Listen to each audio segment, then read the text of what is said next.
Hello, people. How's all doing today? Today we're talking about the Irish Civil War. I know. So I just tried to just be camera. Sorry, fucking bollocks of a thing sometimes. So today we're talking about the Irish Civil War, and I'm gonna say how the Irish Civil War was the kind of worst civil war ever in human history. Worse than the Spanish Civil War, so worse than the American Civil War. Not by the amount of people who died, but the way it kind of ended that up. So I'm kind of going to explain, so just bear with me. The American Civil War had loads of casualties, nearly a million casualties. Like, it was ridiculous how many people died. But the thing is, America didn't fight a kind of war for independence before they had the Civil War, you know what I mean? They didn't have it 6 years beforehand. It was way 100 years beforehand. So, there wasn't people alive who were in it. So there was a thing before the Irish Civil War back in 1960. The Irish Civil War started in 1922. So the 1916 Rising was an event in Ireland, which was really to say to the British government, we have enough of you. We want you out of this country. That's really what the kind of way they wanted it. And they wanted a republic. So loads of men of Cullinan, women of Cullinan, Irish volunteers, the Citizen Army, went out and occupied the GPO in the forecourts and Boland's Mill and all that in Dublin. And the British bombarded it with gunboats, and it was literally just a full-on World War in Dublin. But this is during World War II, just to say. So we were defeated, but we did get a massive response because the leaders of 1916 were executed by the British government, which in a way everybody kind of says it should have happened, but only for that we would never got independence, because so many people were absolutely outraged when the British executed them. It was so outraging. But anyway, that's just to say it about. So this kind of brings us up to where we are now. So people did die. A good lot of them did die, and a good lot of them just laid down their arms and surrendered, and they spent 6 or 7 months in Wales in the prison camp. So so many people had friends in the GPO who were fighting in the GPO, and they got to know people in the GPO when they were inside there for 6 days. You get what I'm saying? So they were fighting alongside each other to get independence against the biggest empire on the planet at the time. So I'm just trying to explain the best they can. But when they kind of made friends, and when they got out, the Irish War for Independence started after the 1916 Rising, and then behold, the British Empire wanted the truth, and Michael Collins, the the man himself, the man who saved Ireland, went over there because Eamon De Valera, who was, can't remember what he was, but he was the head of the state, so what do we call him, a president? I don't really know, because we did one in the independent country when he was set over, Michael Collins. But he knew himself that he was set up, and Eamon De Valera wanted to be the man that said, I got independence for Ireland. But in a way, Michael Collins actually did, because Michael Collins came back from the treaty saying, I have a piece of paper, we just have to swear allegiance to the crown. I know it's annoying, but we have to do it, because that you would have got a Dominion state, the same as Canada and Australia and all that. But you wouldn't be totally occupied by the British government. You have 40% independence, which would be better than nothing, to be honest. So but De Valera wanted to be awkward and just say, no, I want a whole republic, which is really unbelievable. Like, the British government were not going to budge. The simple as that. They could shoot as many officers as they wanted, the British Army, but they were never going to give up. And they said no. So the way I kind of go to bring it, I'm sorry I'm talking for a long time about this, it's just trying to understand it. So what I was saying again about it, so 1916, so many men knew each other in 1916 that were in the GPO, say. Like, one case is Michael Collins, as I said there a second ago, had a friend called Howie Boland. So Howie Boland was Michael Collins' best friend, and when the treaty came around, the treaty, so he went with De Valera.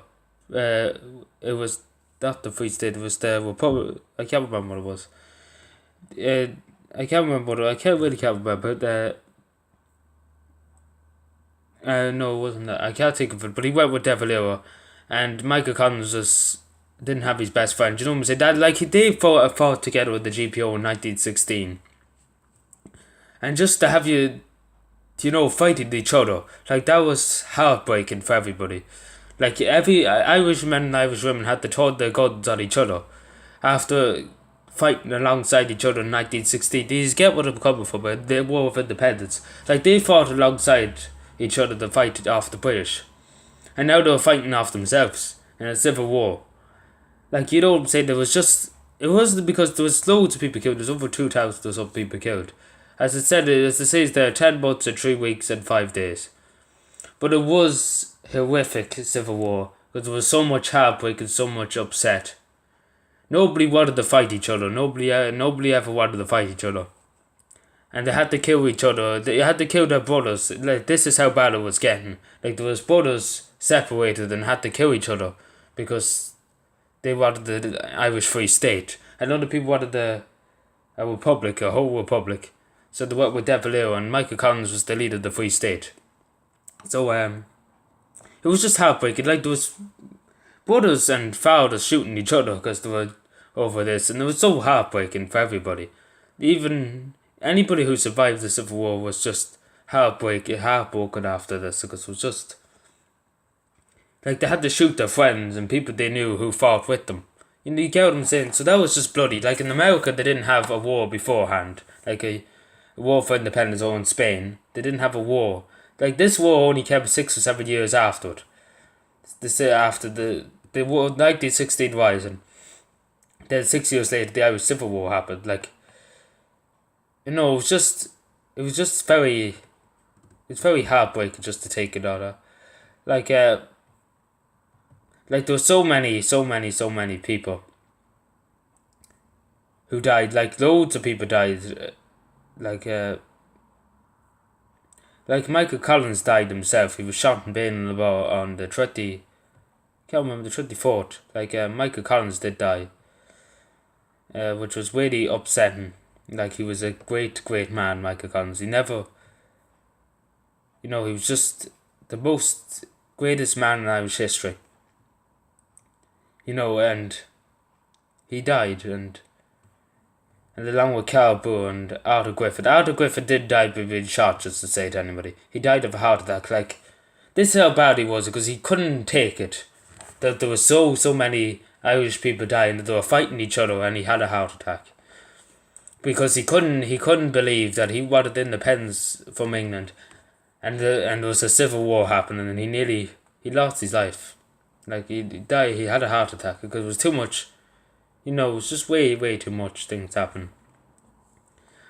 And what was it? Like, it was just heartbreaking, to be honest. Like, it was, and Harry Boland died a few days before Michael Collins. That's the really upsetting thing. Like, he got shot by Michael Collins' men. So if you don't know who Michael Collins is, I don't know where you're from, but you're not knowing your history right. So this is Michael Collins, the general himself. And Arthur Griffith is this man here who formed Sinn Féin. Like, there's Michael Collins there, Inspector the Soldier. I don't know if it's this during the Civil War, but it doesn't look like it is. It seems like the War of Independence, to be honest with you. So just to say, but it was a very bloody Civil War. I never heard of a Civil War that's so heartbreaking. Like, it was heartbreaking. Michael Collins was devastated when his friend left him to join De Valera. He was devastated. He was actually devastated. And he was devastated that he had to fight his own men.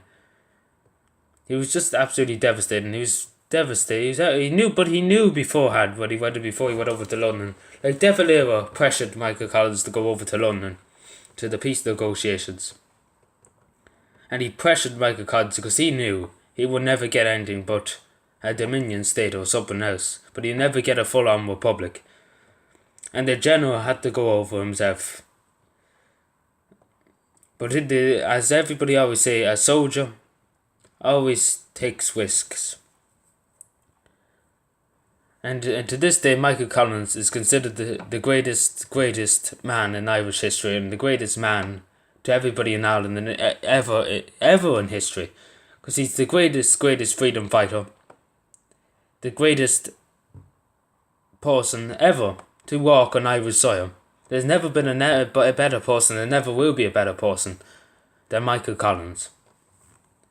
thank you for watching. I know it's very upsetting, this topic, because there's so many people heartbroken when they hear about this topic, how the Irish Civil War, because they remember, especially relatives of them, because they remember looking at diaries and all that of them, and I had to shoot my best friend. I had to shoot my father. It's just heartbreaking, how bad it was. Anyway, thank you for watching. Subscribe more and bye.